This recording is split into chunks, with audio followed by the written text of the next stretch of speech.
શ્રીમદ ભગવદ્ ગીતા અધ્યાય 10 વિભૂતિ યોગ શ્લોક 3નું પઠન કરીએ, પછી તેનો અર્થ સમજીએ.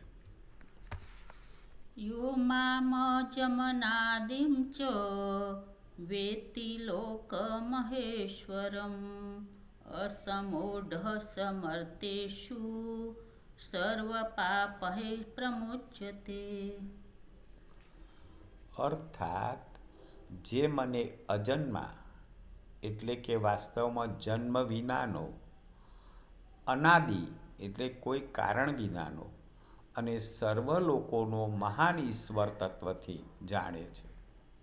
બધા માણસોમાં એ જ્ઞાની માણસ સર્વ પાપોથી છૂટી જાય છે.